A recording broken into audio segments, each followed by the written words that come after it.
Hello students, आप सभी को मेरा नमस्कार। मैं रोहित मिश्रा आप सभी का स्वागत करता हूं अपने कॉलेज के ऑनलाइन प्लेटफॉर्म पर। स्टूडेंट्स, आज मैं आपको पढ़ाऊंगा हॉर्टिकल्चर, और हॉर्टिकल्चर के अंदर जो मेरा टॉपिक है वो चल रहा है आपका फ्रूट प्रोडक्शन टेक्नोलॉजी। और फ्रूट प्रोडक्शन टेक्नोलॉजी के अंतर्गत आज जो मैं आपको फल पढ़ाने जा रहा हूँ वो है आपका बेर यानी कि प्लम। ठीक है, तो बेर के बात में बहुत सारी रोचक जानकारियाँ हैं जो मैं आज आपको बताऊँगा। तो आइए अपनी क्लास को मैं स्टार्ट करता हूँ। जैसा कि आपको स्क्रीन पर देख पा रहे हैं प्लम यानी बेर। तो सबसे पहले मैं आपको बताना चाहूँगा इसके बायोलॉजिकल क्लासिफिकेशन को। ठीक है, इसका जो जैविक वर्गीकरण है उसको मैं आपको बताना चाहूँगा कि प्लम का जो साइंटिफिक नेम होता है वो होता है जिज़िफस मॉरिटियाना। ठीक है, जिज़िफस मॉरिटियाना इसका वैज्ञानिक नाम होता है। और इसकी जो फैमिली होती है वो होती है रिमेनेसी होती है। इसका जो ऑरिजिन होता है वो सेंट्रल इंडिया है। इसका जो फ्रूट टाइप की बात करें तो ड्रुप टाइप के फ्रूट होते हैं। इसका क्रोमोसोम नंबर जो होता है वो होता है 48। ठीक है, तो एक बार फिर से मैं बताना चाहूँगा कि बेर यानी प्लम, ठीक है, जिसको आलू बुखारा के नाम से भी जानते हैं, और इसका साइंटिफिक नेम होता है जिज़िफस मॉरिटियाना, और इसकी फैमिली होती है रिमेनेसी, और इसका ऑरिजिन प्लेस जो होता है वो है सेंट्रल इंडिया है। ठीक है, यानी भारत में इसकी उत्पत्ति हुई है। और इसका फ्रूट टाइप्स की बात करें तो ड्रुप होता है, और जो इसका क्रोमोसोम नंबर होता है वो 2n = 48 होता है। और एक चीज़ बात करें, ऐसे खाने योग्य जो भाग होता है वो क्या होता है, प्लेसेंटा। ठीक है, इसका खाने योग्य जो भाग होता है वो होता है प्लेसेंटा। ठीक है, यानी जो मांसल भाग होता है, ठीक है, जो मांसल भाग होता है बेर का वह खाने के लिए उपयोग किया जाता है, जिसे प्लेसेंटा कहते हैं। ठीक है, और ये बेर जो है वो काफ़ी महत्वपूर्ण फल है जो जैम के लिए प्रयोग किया जाता है। ठीक है, मोस्टली जैम बनाने के लिए प्रयोग किया जाता है, और अपने हार्ड बीजों के लिए, एक सख्त बीज के लिए जो है वो जाना जाता है। अगर आपको पूछा जाए कि ड्रुप टाइप का मतलब होता है ऐसे फल जिनके बीज जो होते हैं वो एकदम कड़े होते हैं, कठोर होते हैं, हार्ड होते हैं, उसे ड्रुप टाइप के फ्रूट्स कहते हैं। तो जो फ्रूट टाइप है बेर का वो है ड्रुप टाइप। और बेर में जो है वो बहुत सारे एंटीऑक्सीडेंट होते हैं। ठीक है, और खुशबूदार पदार्थ होते हैं जो कि मेथिल आइसोनाइट की तरह होते हैं। और बेर के फल को सुखा करके भी कई सारी चीज़ों में उपयोग किया जाता है। ठीक है, इसके कई सारे मेडिसिनल यूजेस भी किए जाते हैं। बेर के जो बीज होते हैं उसके पाउडर बना के कई सारे मेडिसिन में भी, मेडिसिनल पर्पज से भी चूर्ण वगैरह बना करके औषधियों में भी उसका उपयोग किया जाता है। पेट संबंधित बीमारियों को दूर करने के लिए उसका उपयोग किया जाता है। तो बेर को वैसे भी खाते हैं और सुखा करके भी कई प्रकार से उपयोग जो है वो किया जाता है। ठीक है, तो भारत में जो शुष्क क्षेत्र हैं, ठीक है, जैसे हमारा राजस्थान हो गया, तो मध्य प्रदेश से कुछ क्षेत्र हो गए, तो जहाँ पर शुष्क क्षेत्र हैं वहाँ पर बेर बहुत, मतलब कि शुष्क क्षेत्रों के लिए एक वरदान कहा जाता है बेर को। तो शुष्क क्षेत्रों का जो महत्वपूर्ण फल है उसे बेर को कहते हैं। जहाँ पर वर्षा कम होती है उस भूमि का अच्छा उपयोग किया जाता है बेर की खेती को कर करके। ठीक है, मतलब कि जहाँ पर सिंचाई की कम व्यवस्था है या फिर ज़्यादातर एसिड रेन है, एसिडिक सॉइल है, अल्काइली सॉइल है, वहाँ पर बेर की खेती सक्सेसफुली की जा सकती है, और उस ज़मीन का उपयोग जो है वो किया जा सकता है और अच्छा मुनाफा भी कमाया जा सकता है। इसीलिए बेर को हम क्या कह सकते हैं, शुष्क फलों का राजा कहा जाता है। क्या कहा जाता है बेटा, शुष्क फलों का राजा कहा जाता है। ठीक है, और गरीब का सेब भी कहते हैं। तो दो इंपॉर्टेंट पॉइंट्स हैं, इसको बिल्कुल अच्छे से याद रखेंगे कि शुष्क फलों का राजा किसे कहा जाता है, बेर को कहा जाता है, और गरीबों का सेब किसे कहा जाता है, तो वो आपके बेर को ही कहा जाता है। ठीक है, तो ये भी अच्छा पॉइंट है। भारत में सबसे ज़्यादा जो है वो बेर का उत्पादन मध्य प्रदेश में होता है। कहाँ पर होता है, मध्य प्रदेश, इसके बाद राजस्थान में होता है। ठीक है, तो मध्य प्रदेश, राजस्थान, बिहार और उत्तर प्रदेश में प्रमुख रूप से बेर की खेती जो है वो की जाती है। ये पॉइंट अच्छे से याद रखेंगे। इसके बाद राजस्थान में कहाँ होती है, जयपुर में होती है, भरतपुर में, जोधपुर में, बीकानेर, गंगानगर आदि जिलों में इसका उत्पादन जो है वो किया जाता है। बेर के पौधे पर लाख के कीट पाले जाते हैं, जिसे हम लेक कल्चर के नाम से जानते हैं। क्या कहते हैं? लैकी कल्चर के नाम से जाना जाता है। ठीक है, लाख कल्चर के नाम से जानते हैं। ठीक है, तो ये बेटा अच्छे से याद रखिएगा कि बेर के जो है वो बेर में लाख कीट का उत्पादन किया जाता है। ठीक है, जिसे हम लैकी कल्चर कहते हैं। तो लाख की जो कुछ प्रजातियां हैं जो बेर के पौधे में पाई जाती हैं। लाख क्या होता है? लाख से कई सारी चीज़ें बनाई जाती हैं।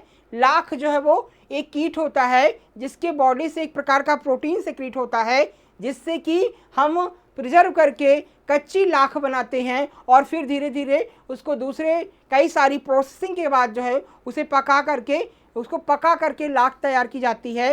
लाख से खिलौने, चूड़ियाँ, विद्युत कुचालक यंत्र, ये सारी चीज़ें जो है वो बनाई जाती हैं। तो लाख का कई प्रकार से उपयोग किया जाता है, जिसे हम लैकी कल्चर के नाम से जानते हैं। ठीक है, और बेर जो है वो गर्म जलवायु एवं कम वर्षा में आसानी से उगाया जा सकता है, इसीलिए राजस्थान के लिए उपयुक्त है। तो बेर के लिए क्या है कि गर्म जलवायु की आवश्यकता होती है, शुष्क जलवायु की आवश्यकता होती है। जहाँ पर वर्षा बहुत कम होती है वहाँ पर बेर को हम सक्सेसफुली ग्रो कर सकते हैं। तो इसलिए इसका इम्पोर्टेंस और ज़्यादा है। बोलिए राजस्थान के क्षेत्र हैं जो हमारे इंडिया में मध्य प्रदेश के क्षेत्र हैं, जहाँ पर वर्षा कम होती है, वहाँ पर हम बेर की सक्सेसफुली खेती कर सकते हैं। और ये जो है जो अनवेस्ट लैंड है, ठीक है, जो भी हमारी वेस्ट लैंड हैं वहाँ पर हम बेर को सक्सेसफुली उगा करके हम उस भूमि का उपयोग जो है वो कर सकते हैं। इसलिए ये बहुत ही शुष्क क्षेत्रों का ये एक प्रकार से शुष्क क्षेत्रों का एक महत्वपूर्ण फल जो है वो कहा जाता है। ठीक है, बेर में प्रवर्धन जो होता है यानी कि जो प्रोपोगेशन होता है वो कैसा होता है? रिंग बडिंग होता है। कैसा होता है? रिंग बडिंग या टी बडिंग या सील्ड बडिंग होती है। तो प्रोपोगेशन मेथड आपसे पूछा जाए कि प्लम में बेर में किस प्रकार का प्रोपोगेशन होता है, तो याद रखना है आपको, होता है रिंग मेथड होता है, रिंग बडिंग होती है, या टी बडिंग होती है, या सील्ड बडिंग जो है वो होती है आपके बेर में। ठीक है, तो ये पॉइंट अच्छे से आपको याद रखना है। बेर में जो प्रवर्धन होता है, प्रोपोगेशन होता है, जो प्रोपोगेशन की क्रिया होती है वो जुलाई और सितंबर तक करते हैं। ठीक है, कब करते हैं बेटा? जुलाई और सितंबर में करते हैं। तो आपसे अगर पूछा जाए कि प्रोपोगेशन मेथड्स कौन सा यूज होता है आपके बेर में, तो वो होता है बेटा रिंग बडिंग या फिर टी बडिंग और सील्ड बडिंग। ये अच्छे से याद रखना है। और अगर आपसे पूछा जाए कि बेर में जो प्रोपोगेशन की क्रिया है कब किया जाता है, कब उपयुक्त होती है, वो होती है आपकी जुलाई और सितंबर के महीने में। ठीक है, ये भी अच्छे से याद रखेंगे। बेर में अन्य फलदार पौधों की बजाय भारी प्रूनिंग करते हैं। ठीक है, तो बेर में जैसे कि अन्य फलों में क्या होता है कि अन्य फल वाले पौधों में क्या होता है, हल्की प्रूनिंग की जाती है, हल्का काट छांट की जाती है। लेकिन जो बेर में होता है ना, ब्रो में हैवी प्रूनिंग की जाती है, गहरी छटाई कटाई की जाती है। प्रूनिंग का मतलब क्या होता है? काट छांट। ठीक है, क्यों करते हैं प्रूनिंग क्या होता है? पौधों को एक आइडियल शेप एंड साइज देने के लिए, ठीक है, बीमारियों से बचाने के लिए, कई सारी बीमारियों से बचाने के लिए किया जाता है, और प्रॉपर रूप से जो है वो गार्डन में हवा का प्रवेश और प्रकाश का आवागमन होने के लिए, फलों का आकार बढ़ाने के लिए। ठीक है, फलों को जब अच्छे से लाइट मिलेगी, सनलाइट अच्छे से मिलेगी, हवा मिलेगी, तो फिर फल अच्छे से बढ़ेंगे।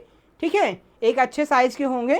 तो इन सभी को ट्रांसपायरेशन को फोटोसिंथेसिस को इंक्रीज करने के लिए कई सारे एम होते हैं जो प्रूनिंग के लिए आवश्यक होते हैं। तो इस प्रकार से हैवी प्रूनिंग जो है वो इसमें की जाती है। और बेर में जो प्रूनिंग का टाइम होता है बेटा अप्रैल मई होता है। ठीक है, कई बार ये क्वेश्चन आपसे पूछा गया है कि बेर में प्रूनिंग का टाइम कौन सा होता है। तो बेर में जो प्रूनिंग का टाइम होता है बेटा वो होता है अप्रैल से मई का महीना। ठीक है, मई माह में शुष्क व गर्म समय की जाती है। मतलब कि जब देखते हैं कि अप्रैल और मई का जो टाइम होता है वो बिल्कुल शुष्क होता है, उस समय टेम्परेचर काफ़ी ज़्यादा होता है।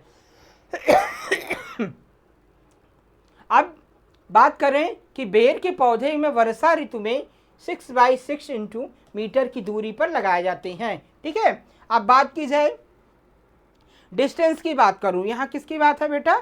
डिस्टेंस की बात करूं कि बेर में पौधे से पौधे की दूरी क्या रखनी चाहिए। तो पौधे से पौधे की दूरी जो रखी जाती है 6x6 मीटर जो है वो रखी जाती है। तो ये अच्छे से याद रखना है आपको। अब बात करें बेटा वैरायटीज़ की, बात करें कि कौन कौन सी किस्में इसके लिए आवश्यक होती हैं।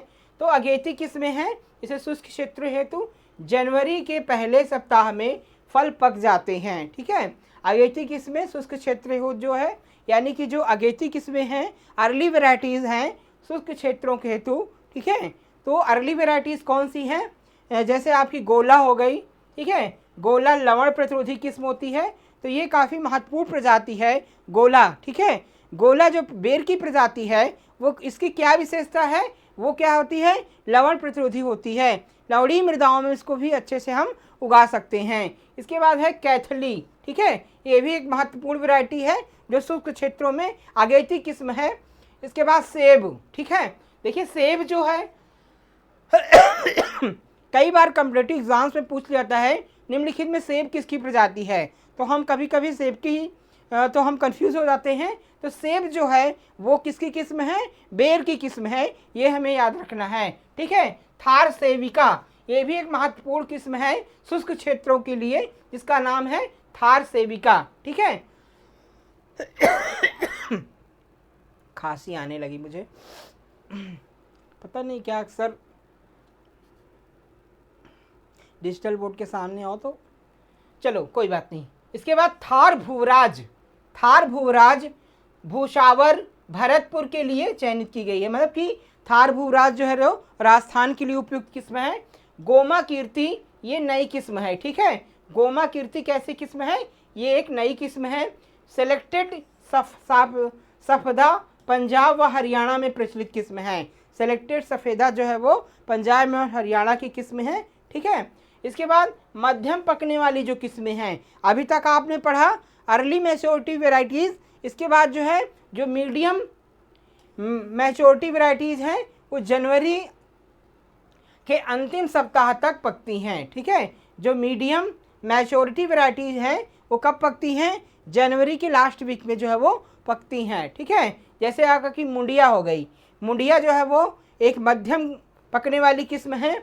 बनारसी हो गई, बनारसी याद रखिएगा ये बेर की किस्म है। जोगिया ये भी बेर की किस्म है।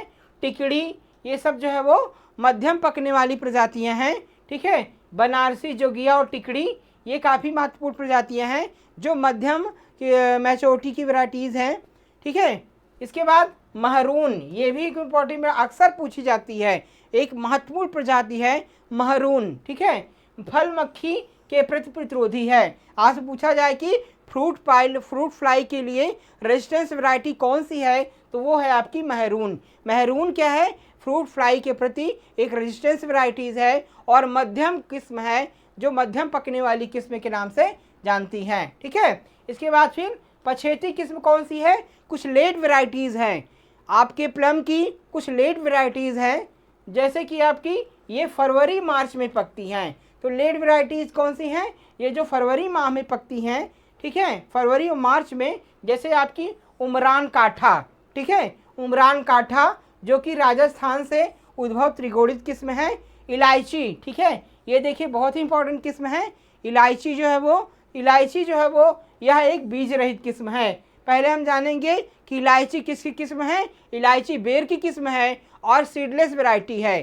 ठीक है, इसमें बीज नहीं पाए जाते हैं, जिसे हम पार्थेनोकार्पिक वैरायटी के नाम से भी जानते हैं। ठीक है, कत्था फल जो है वो कैसी वैरायटी है, मक्खी के प्रति प्रतिरोधी है। ठीक है, जो फ्रूट फ्लाई है उसके प्रति रेजिस्टेंस वैरायटी है कत्था फल। ठीक है, पठानी भी एक महत्वपूर्ण प्रजाति है।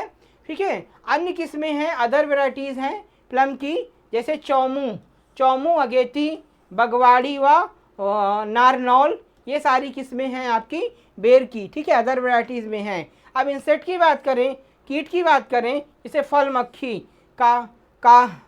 कार्पोमिया वैश्वियाना। ठीक है, फ्रूट फ्लाई जो होती है, फ्रूट फ्लाई के अटैक की बात की जाए, महत्वपूर्ण कीट है फ्रूट फ्लाई, जिसके क्या लक्षण हैं, यह बेर का प्रमुख कीट है। ठीक है, डोढ़िया किस्म फल मक्खी रोधी है। ठीक है, डोढ़िया जो किस्म है वो किसकी है, बेर की है और फल मक्खी के प्रति रेजिस्टेंस है।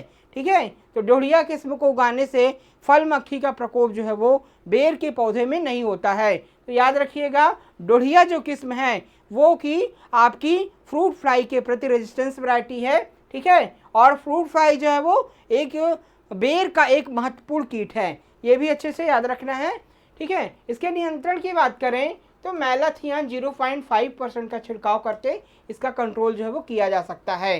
अन्य कुछ तो ये था आपका इंसेक्ट। आपको डिजीजेज हैं, डिजीजेज में किसकी बात करूं कि जैसे कि आपका पाउडरी मिल्ड्यू, जिसको हम छछिया कहते हैं, पाउडरी मिल्ड्यू, ठीक है, ऑडियम जुबी इंडिका। तो पाउडरी मिल्ड्यू जो है वो एक महत्वपूर्ण रोग है जो कि एक फंगस के द्वारा होता है। और इसमें क्या होता है कि फलों में और पत्तियों में पाउडर जैसा नुमा जो है वो एक पाउडर जैसा जम जाता है सफ़ेद कलर का।